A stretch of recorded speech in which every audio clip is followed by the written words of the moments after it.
बिस्मिल्लाहिर्रहमानिर्रहीम। अस्सलाम वालेकुम वरहमतुल्लाहि वबरकातुहू। नाज़रीन, आज हम कोशिश करेंगे जानने की कि विसाल नबी सल्लल्लाहु अलैहि वसल्लम से लेकर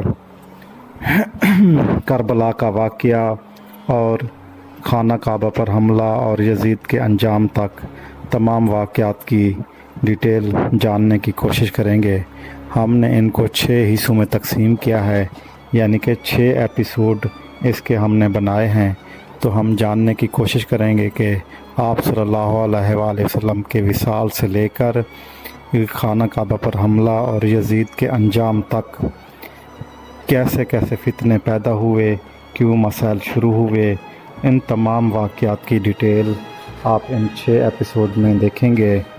तो सबसे पहले शुरू करते हैं आज का पहला एपिसोड। बिस्मिल्लाहिर्रहमानिर्रहीम। मदीना की फ़िज़ाएँ कुछ दिनों से खामोश थी। गलियों में वो रौनक नहीं रही थी जो पहले थी। मस्जिद नबवी सल्लल्लाहु अलैहि वसल्लम के दौर दीवार भी उदास थी।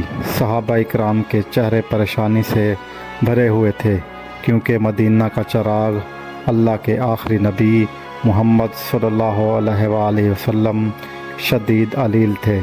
हज़रत अनस रज़ियल्लाहु ताला अन्हु फरमाते हैं, हमने नबी करीम सल्लल्लाहु अलैहि वसल्लम के मर्ज़ में जो कुर्ब देखा, ऐसा कभी नहीं देखा था।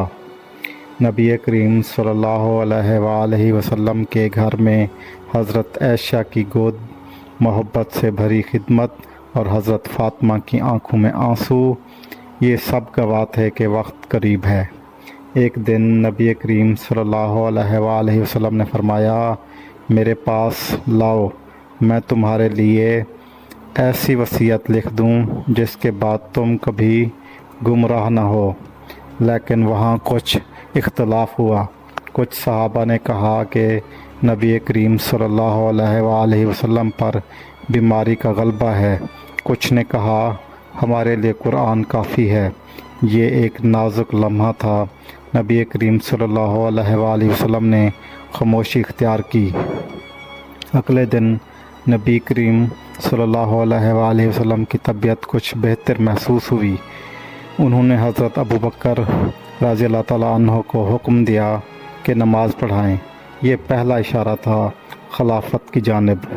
रसूलुल्लाह सल्लल्लाहु अलैहि वसल्लम का इशारा था कि उम्मत को नमाज में रहनुमाई देने वाला ही इनका दीनी और दुनियावी रहबर होगा।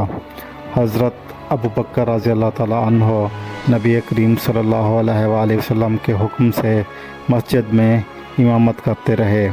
एक दिन फजर के वक्त नबी करीम सल्लल्लाहु अलैहि वसल्लम ने पर्दा हटाया और मस्जिद नबवी में नमाज़ पढ़ते हुए सहाबा को देखा। इनके चेहरे पर मुस्कुराहट आई, जैसे किसी बाप को अपने बेटों को सफ़ों में खड़ा देखकर खुशी होती है। सहाबा इकराम खुश हो गए कि शायद सेहत बहाल हो रही है, लेकिन ये आखिरी मुस्कुराहट थी। इसी दिन दोपहर से पहले हज़रत आयशा की गोद में नबी करीम सल्लल्लाहु अलैहि वसल्लम ने अपनी आँखें बंद कर लीं। हज़रत फ़ातिमा की चीख सुनाई दी, हाय मेरे बाप की तकलीफ़। हज़रत अली रज़ियल्लाहु ताला अन्हु की आँखों से आंसू जारी थे, जो शुजाअत के पहाड़ थे। मगर इस लम्हे जैसे दुनिया का सबसे बड़ा बोझ इनके दिल पर आ पड़ा हो।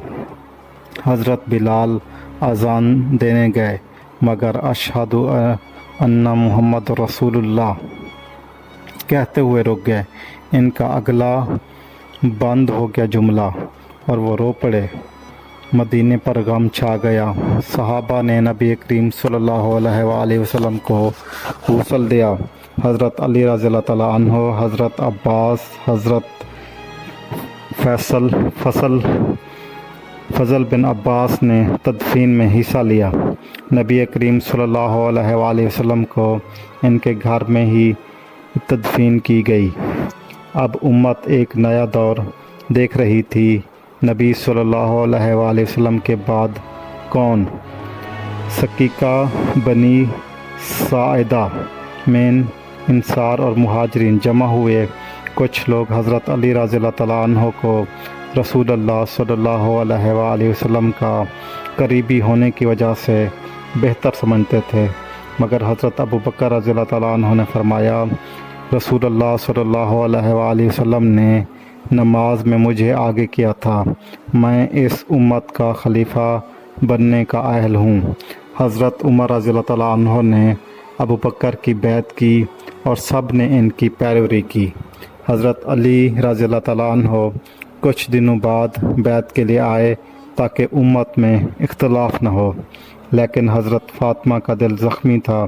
ان کی والدہ کی میراث باغ فدق نہ مل سکی۔ انہوں نے فرمایا، میرے بابا صلی اللہ علیہ وآلہ وسلم نے فرمایا تھا کہ نبی کی وراثت نہیں ہوتی، جو کچھ چھوڑا صدقہ ہے۔ حضرت فاطمہ رضی اللہ تعالیٰ عنہ نے کہا، کیا آپ نہیں جانتے میں رسول اللہ صلی اللہ علیہ وآلہ وسلم کی بیٹی ہوں؟ حضرت ابو بکر رضی اللہ تعالیٰ عنہ رو پڑے، خدا کی قسم مجھے رسول کی بیٹی سے محبت اپنے بیٹے سے زیادہ ہے، لیکن میں اللہ اور اس کے رسول کے حکم سے پیچھے نہیں ہٹ سکتا۔ یہ وہ لمحے تھے جہاں امت نے پہلی مرتبہ اختلاف کا ذائقہ چکھا، لیکن صحابہ نے صبر کیا اور نبی صلی اللہ علیہ وآلہ وسلم کی تعلیمات پر قائم رہے۔ حضرت فاطمہ کچھ ہی دنوں بعد شدید غم اور تھکن کی حالت میں اس دنیا سے چلی گئی۔ حضرت علی رضی اللہ تعالیٰ عنہ نے ان کی وصیت کے مطابق رات میں تدفین کی اور صرف قریبی افراد کو اطلاع دی۔ رسالت ختم ہو گئی، مگر رسالت کا پیغام جاری تھا۔ خلافت راشدہ کی شروعات ہو چکی تھی۔ فتنوں کے دروازے آہستہ آہستہ کھل رہے تھے۔ کچھ دل رنجیدہ تھے، کچھ دل صابر تھے، مگر سب کے دلوں میں نبی صلی اللہ علیہ وآلہ وسلم کی محبت موجود تھی۔ یہ ہماری آج کی پہلی قسط کمپلیٹ ہوئی۔ اگر آپ کو ہماری یہ ویڈیو اچھی لگی ہے تو ہمارے چینل کو سبسکرائب کر دیں، بیل آئیکن کے بٹن کو دبا دیں اور لائک کرنا ہرگز نہ بھولیے گا، اور اگر ہم سے کوئی غلطی ہوئی ہے تو کمنٹس میں ہماری اصلاح کیجیے گا۔ تو اس کو مکمل دیکھنے کے لیے آپ دوسری قسط ملاحظہ فرمائیں۔ جزاک اللہ، اللہ حافظ۔